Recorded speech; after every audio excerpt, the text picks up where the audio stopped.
Bonjour et bienvenue dans cette vidéo dans laquelle je vais vous montrer comment je fais pour faire l'analyse technique qui me permet de déterminer si j'achète ou non une action. Donc pour ça, j'ai un screener que j'ai créé et qui me permet de ressortir donc, sur l'horizon de mon choix. Donc là, on va le faire par exemple sur un horizon hebdomadaire. Je vais exécuter le screener, il va me retourner une liste de titres qui sont en situation de soit de début de hausse, soit en début de baisse sur l'horizon dans lequel je suis. Donc on a par exemple Sodexo, et on va regarder, on va regarder ce titre, Sodexo. Donc là on est sur un horizon hebdomadaire. Alors lorsque le premier indicateur qui est ici, le signal d'achat lorsqu'il est rouge. Donc il est rouge, ça veut dire qu'on est plutôt vendeur. Lorsqu'il est vert, ça veut dire qu'on est plutôt acheteur. Alors ça ne veut pas dire que j'achète quand c'est vert et je vends quand c'est rouge. Encore que on pourrait s'amuser à le faire et globalement on arriverait quand même à du résultat. Mais c'est pas forcément optimal. Hein. Si je dis ici, voilà, j'ai le signal de vente ici, donc à l'ouverture, je suis là et je revends le lendemain. Voilà, donc si j'ai pas mis en place une stratégie, vous voyez que là finalement je vais perdre de l'argent. Donc cet indicateur m'indique que à partir de ce moment-là, c'est plus intéressant de se mettre à la vente qu'à l'achat. Et après, en parallèle de ça, il y a une stratégie à mettre en place pour déterminer déjà la quantité, déterminer son seuil de protection et faire en sorte qu'on puisse le plus souvent être gagnant. Voilà, donc là j'ai mon indicateur ici qui vient de passer au vert. Donc ça veut dire quoi? Ça veut dire que on était ici dans une tendance qui était plutôt baissière à partir de ce moment-là. Voilà, à partir de ce moment-là, on était dans une tendance qui était plutôt baissière. Et à partir de ce moment-là, on commence à rentrer dans une tendance haussière. Donc là, ça va être intéressant de regarder est-ce que c'est parti pour durer ou pas. Donc en parallèle sur mon écran, j'ai quoi? J'ai trois moyennes mobiles. J'ai la moyenne mobile en jaune comme ça qui est ici, c'est la moyenne mobile à 200 périodes. J'ai la moyenne mobile à 20 et à 50 périodes. Et puis j'ai des petites flèches qui m'indiquent des évolutions du prix qui ont passé certains niveaux. Donc dans une autre vidéo, je vous expliquerai comment ils sont calculés et à quoi ils servent. Donc l'intérêt de ces petites flèches, c'est qu'elles me permettent d'alléger mon écran avec uniquement les informations indispensables ou nécessaires qui me semblent plus utiles. Voilà, il y en a certains qui mettent Ichimoku. Moi, je trouve qu'Ichimoku, c'est très puissant, mais ça charge un petit peu l'écran et ça rend les choses un peu illisibles. Donc c'est pour ça que je me suis mis des petits signes, des traductions des éléments d'Ichimoku pour avoir moins d'informations sur mon écran, mais des informations qui sont tout aussi pertinentes.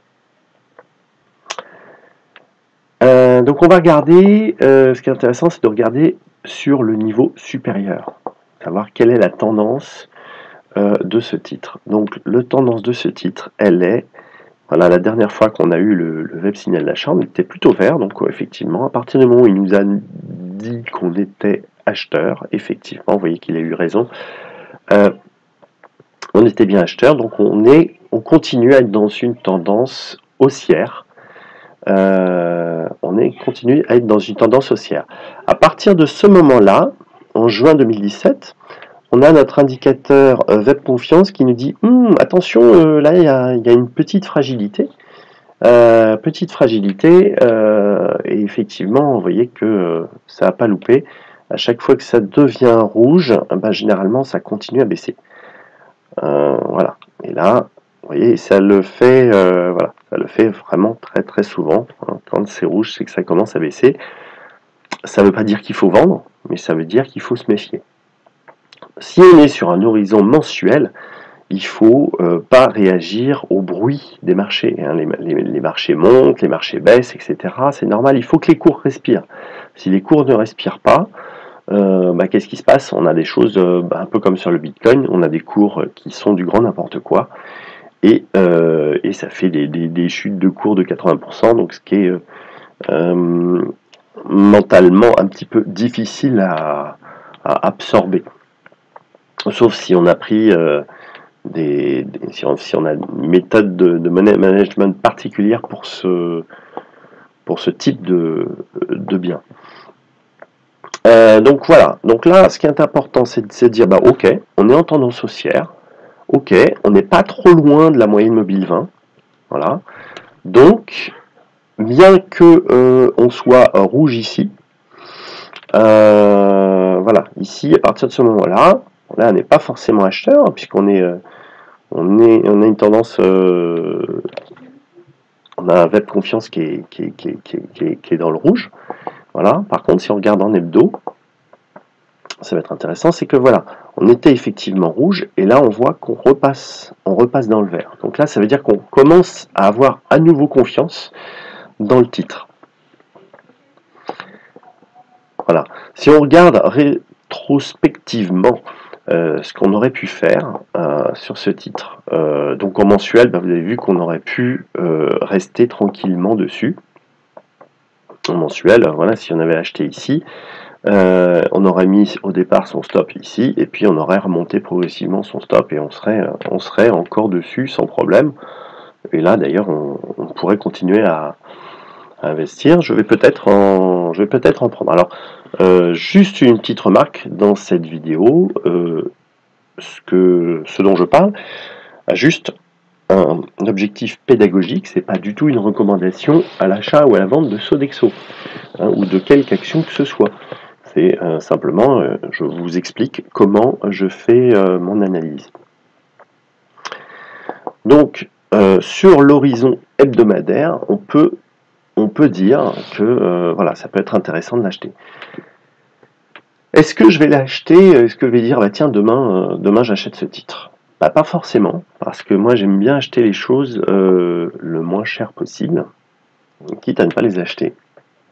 Donc ce que je vais faire, c'est que je vais regarder ici mon point le plus bas, mon point le plus haut, et ça va me déterminer ici mon prix d'achat. Voilà. À partir de ce prix d'achat, ça va me permettre de calculer la taille de ma position et d'avoir un premier objectif de gain, etc. Si on a un petit peu plus de temps, on peut descendre en journalier. Et là, en journalier, on s'aperçoit quoi? On s'aperçoit que depuis le 21 novembre, on avait déjà un signal de retournement de tendance. En tout cas, c'est pas forcément un retournement de tendance, mais c'est un signal qui nous montre qu'à partir de ce point-là, la tendance commence à se dessiner à la hausse. Donc, sachant que cet indicateur, il est pas calculé en fonction des données du futur. Hein. Je connais quelques petits malins qui vous calculent en disant vous voyez moi j'ai une flèche qui vous dit qu'il faut acheter ici et qu'il faut vendre voilà, qu'il faut vendre ici et puis qu'il faut acheter ici et qu'il faut vendre ici. Donc là toutes les flèches et les indicateurs qui sont calculés par rapport aux données existantes, pas par rapport aux données du futur. Donc ça c'est assez important. Donc si on reprend un autre titre, on va prendre l'autre titre qui est retourné par exemple par ma liste en hebdomadaire, c'est Saint-Gobain. Donc on va faire le même principe. Alors là en Saint-Gobain en hebdo, on voit qu'on a notre petit indicateur qui est rouge. Donc le petit indicateur qui est rouge, ça veut dire on va commencer certainement à attaquer de la baisse. Alors est-ce que ça veut dire qu'il faut vendre? Pas forcément. Ça dépend déjà, est-ce que vous en avez ou pas. Alors peut-être que si vous en avez que... on va regarder en mensuel, qu'est-ce que ça donne? En mensuel, ça nous dit quoi? Ça nous dit, voilà, à partir de ce moment-là, on était plutôt haussier. On a le web confiance ici qui passe au rouge, qui nous dit attention, et donc effectivement il pouvait nous permettre d'éviter de perdre cette chute de prix de 33 à 27. Donc ce qui est quand même une belle économie si on vend au lieu de les conserver. En même temps, voilà, quand on a le signal ici, on serait peut-être pas rentré à ce niveau-là. Pourquoi? Parce que on est loin de la moyenne mobile. L'idéal, c'est d'attendre, d'être proche de la moyenne mobile pour rentrer. Donc de rentrer ici, par exemple, c'est assez pertinent, en fonction de, alors plutôt ici, puisque là, voilà, on va attendre d'être dans le bleu, par exemple. Voilà, mais ici, je suis proche des moyennes mobiles. Je suis proche des moyennes mobiles. On a certainement sur l'horizon inférieur un niveau d'entrée. Et puis on va pouvoir progresser comme ça. Donc lorsque vous souhaitez savoir quel titre acheter, ce qui est important, c'est vraiment de commencer par regarder est-ce qu'on est dans une tendance haussière, est-ce qu'on est dans une tendance baissière. Alors ici, j'ai l'indicateur que j'ai appelé Web Millionnaire Smiley. Alors c'est en relation avec quelqu'un sur le web qui vend une formation à peu près 500 €. Et donc il y a un indicateur qui ressort sur les indices les moments où il faut se séparer de trackers d'actions pour basculer sur des obligations, sur un tracker d'obligations. Et comme il donnait les dates, je me suis dit, bah, tiens, je vais regarder, je vais m'amuser à le faire. Je vais regarder, et en fait, je me suis rendu compte que c'était ni plus ni moins que le critère, c'est on est en dessous de la moyenne mobile à 10 périodes, donc on s'allume. Voilà. Donc effectivement, sur un horizon mensuel, c'est une théorie qui consiste à dire, ben voilà, quand j'achète et que je suis en dessous de la moyenne mobile à 10 périodes, je vends. Je pense qu'il y a mieux à faire, et bon, c'est un petit peu simpliste. Après, bon, ça a le mérite d'exister. Mais du coup, en fait, cet indicateur Web Millionnaire Smiley, finalement, je l'utilise pas parce que ça me permet de libérer l'espace. Et voilà, je l'ai plus créé pour le fun que pour autre chose. Mais voilà, pour moi, il est largement insuffisant parce que quand il nous dit que c'est en dessous de la moyenne mobile à 10 périodes, bah voilà, c'est un petit peu tard. Là, il nous le dit ici, alors que là, on avait déjà le signal rouge. Alors pour moi, ça ne veut pas dire qu'il faut vendre. Ça veut dire que voilà, on peut après, tout dépend de votre horizon de placement, mais on va remonter son stop. Tout dépend du niveau auquel on l'a acheté, tout dépend du niveau de confiance qu'on a. Après, on peut regarder aussi au niveau hebdomadaire, est-ce que c'est la fin du monde ou pas. Si on regarde sur Saint-Gobain, bah voilà, on voit qu'on commence à rentrer dans une tendance baissière. Donc là, ça veut dire que ça peut être intéressant de dire, ben voilà, je vais rentrer sur l'horizon hebdomadaire. Je m'aperçois que je commence à être rouge, donc je vais regarder sur l'horizon inférieur. Et puis bah, soit je vais dire, ben voilà, je place un stop à 44,70. Soit je dis, je ne le sens pas du tout, je vends à 45 € une partie parce que je sens que ça va baisser. Encore que on reste en tendance haussière. Voilà. Donc, se baser pour vendre avec simplement un indicateur qui est je suis en dessous de la moyenne mobile 10, ça me paraît un petit peu léger. Et ça prend pas forcément beaucoup plus de temps de dire voilà, j'ai mon indicateur qui est rouge. Ici, qu'est-ce que je fais? Je vais regarder sur l'horizon hebdomadaire. Voilà, je vais regarder sur mon horizon hebdomadaire. Je vais regarder où est le dernier plus bas. Il est là. Voilà, je vais remonter mon stop là, à condition que je sois en bénéfice. Sinon, en admettant que j'ai acheté, par exemple, je ne sais pas, à ce niveau-là, j'ai dû définir, en toute logique, si j'ai acheté à ce niveau-là, j'ai dû définir un stop qui était au dernier plus bas, donc par exemple ici. Donc logiquement, J'ai calculé mon risque par rapport à ça. J'ai pas de raison spéciale de le remonter. Sinon, je vais me faire stopper pour rien. Alors, peut-être que j'aurais raison, mais si j'ai pris cette décision, voilà, je ne dois pas me laisser influencer par les bruits de marché. Voilà, par contre, quand je suis à partir du moment où je gagne de l'argent, c'est intéressant de prendre en compte ça pour vraiment protéger son capital, sachant qu'au départ, le capital, vous avez déjà estimé le niveau de perte que vous acceptiez, et il ne faut pas réagir à chaque fois qu'il y a un indicateur qui devient rouge. Un indicateur rouge, ça veut pas dire il faut vendre. Tout ça va dépendre de votre gestion. Et voilà, alors après, vous pouvez vous dire, bah non, je me suis trompé, j'ai acheté là, j'aurais jamais dû acheter. Là, c'est clair que ça va baisser. Alors effectivement, si ça descend sous les 44,80, les probabilités de baisse voilà, sont faibles. Donc c'est vrai qu'au lieu de vendre à 42, ça peut être intéressant de vendre à 44. Voilà. Mais ce qui me gêne dans ce cas-là, c'est d'avoir défini un plan de trading. Un plan de trading, c'est quelque chose qu'on définit à un moment donné.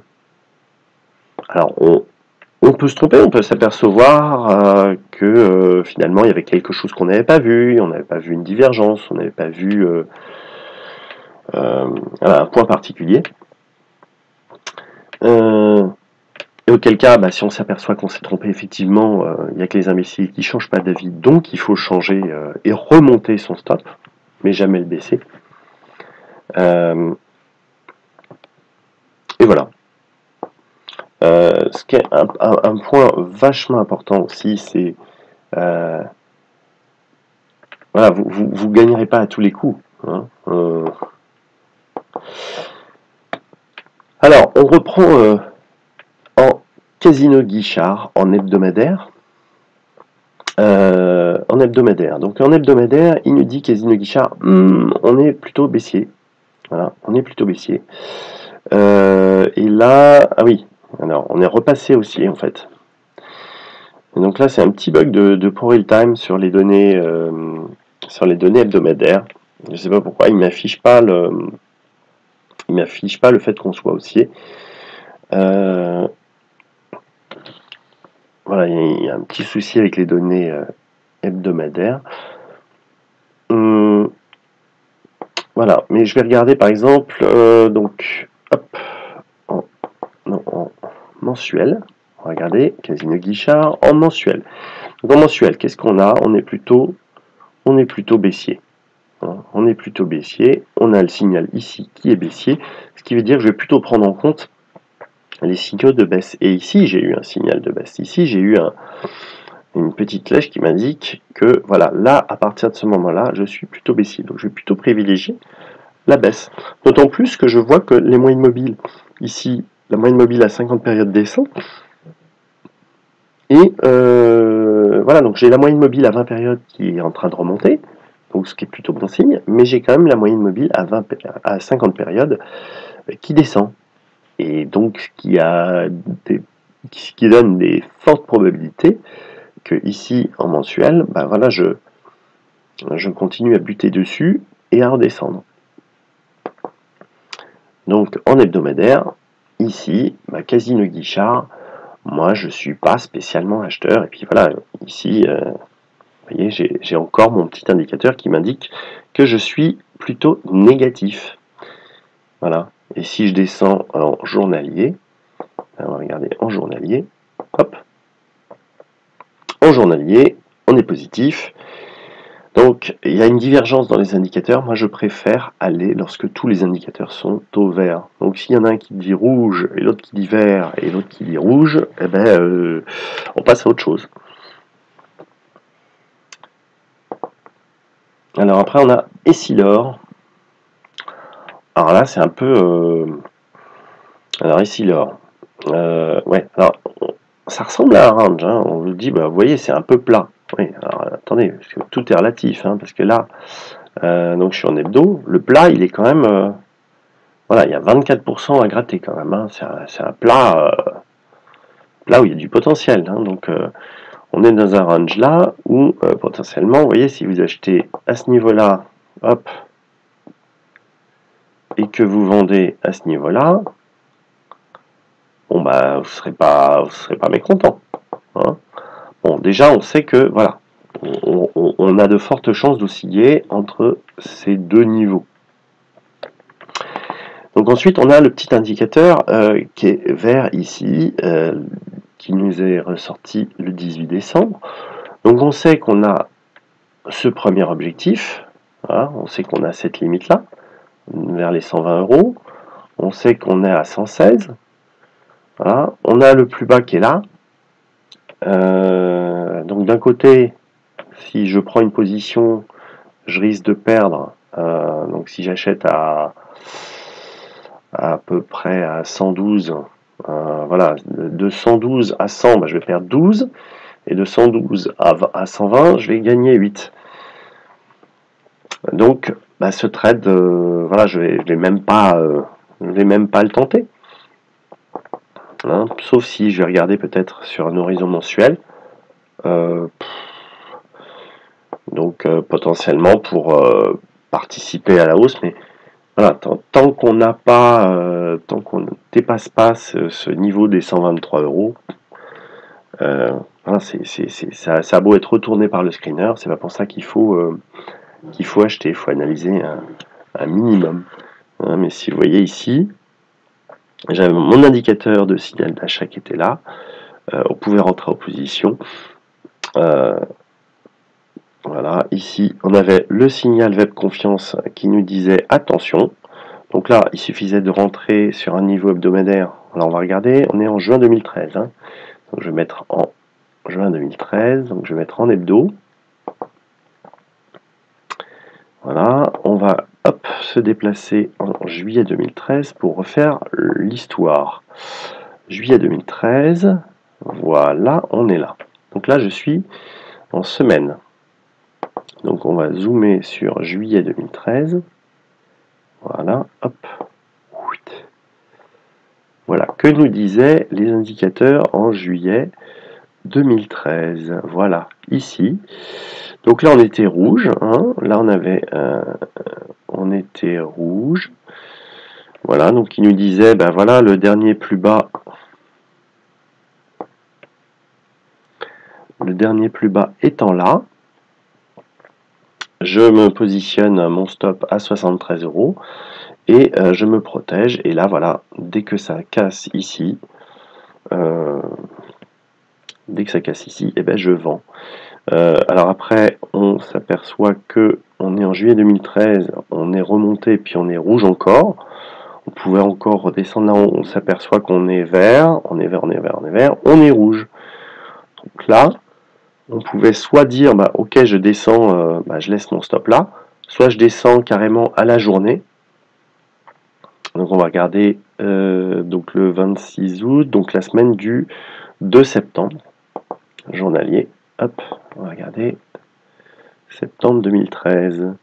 Hop, alors septembre 2013. Voilà, quand même pratique de pouvoir refaire, de pouvoir revivre ce qui s'est passé dans le passé. Voilà, hop, ben non, on peut pas. Mais bref, il suffit d'appliquer exactement le même principe. Hop, il suffit d'appliquer exactement le même principe et voilà, vous suivez la tendance.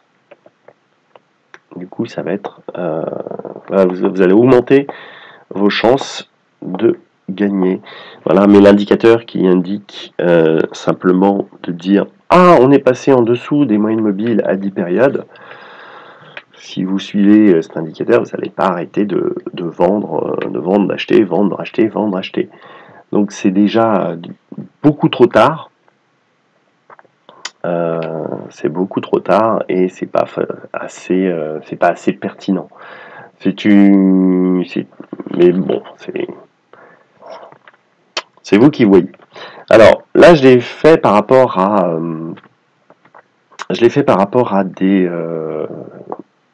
mon screener. On peut aussi avoir une liste. Moi, j'ai une liste, par exemple, de trackers, une liste d'ETF sur lesquels je fais l'analyse, notamment pour mes placements long terme. Plutôt que de choisir des actions, je vais investir sur des trackers. Donc des trackers, il y en a différents. Et je vais appliquer exactement le même principe, mais en partant d'un horizon mensuel. Et je vais dire, voilà. Donc j'ai par exemple celui-là, Amundi EPRA Europe, qui est un investissement sur de l'immobilier, où voilà, en mensuel, par exemple, de l'EPRA Europe, j'en ai dans mon portefeuille.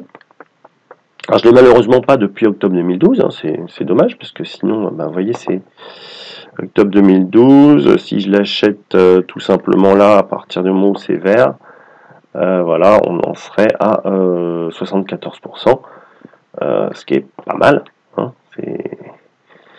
sachant qu'éventuellement on serait même sorti un petit peu avant. Voilà, donc on aurait fait 74% et on serait revenu pour, par exemple, par là. Et pendant ce temps-là, on aurait mis nos billes sur autre chose. Donc là, voilà, je suis sur un horizon mensuel sur ce titre. Et là, voilà, j'ai mon indicateur qui est vert ici. Donc on me dit je suis en tendance haussière sur du long terme. Mon web confiance qui est vert, donc c'est plutôt de bon augure. J'ai ici des indicateurs qui m'ont dit tiens, j'ai constaté qu'il y avait une jolie petite hausse continue, donc c'est intéressant de se positionner. Donc là, ici, lorsqu'on avait ça, c'était un joli point d'entrée. Donc moi, ce que je fais pour faire ça, c'est que je prends ici le plus bas, je prends le signal d'achat et j'ai mon niveau de prix d'entrée, c'est-à-dire que là, voilà, 336,26, ça me donne mon prix d'entrée lorsque je veux rentrer sur cette position. Voilà, parce que j'ai eu ce signal d'achat. Si je veux rentrer, si je veux affiner, on va regarder en hebdomadaire, qu'est-ce que ça nous donne. Alors en hebdomadaire, on est depuis février 2017, on a eu le signal d'achat ici. Donc là, c'est pareil, on peut, à partir du moment où on a le signal d'achat, on va partir du plus bas. Voilà, le plus bas qui est là, on va remonter là, et on a le prix d'achat qui est là, à 319. Donc là, si je voulais acheter maintenant de ce titre, on s'aperçoit qu'il est quand même loin des moyennes mobiles, donc ça serait quand même dommage de le payer plein pot. Donc je fais le même principe, voilà, et là, voilà, je vais passer un ordre d'achat par exemple à 352, et je vais définir la taille de ma position en fonction de ça. Voilà. Voilà, c'est la différence entre ce montant-là et ce montant-là qui me donnera le nombre de titres que je vais prendre. Voilà, sachant que là, je suis sur un horizon hebdomadaire. Donc, ce qui veut dire que au début, chaque semaine, je vais regarder où est-ce qu'il en est. Enfin, je ne vais pas regarder chaque semaine. Je vais regarder, déjà, je vais positionner ici à mon stop à 332. Et puis, dès que j'aurai un nouveau plus haut, je pourrai remonter dès qu'il y a un nouveau plus au plus bas précédent. Voilà donc comment j'utilise ces différents indicateurs. N'hésitez pas à me laisser en commentaire vos remarques. Si je n'ai pas été clair, j'essaierai de refaire une vidéo en décomposant peut-être les choses. Et je vous dis à très bientôt. Ciao, ciao!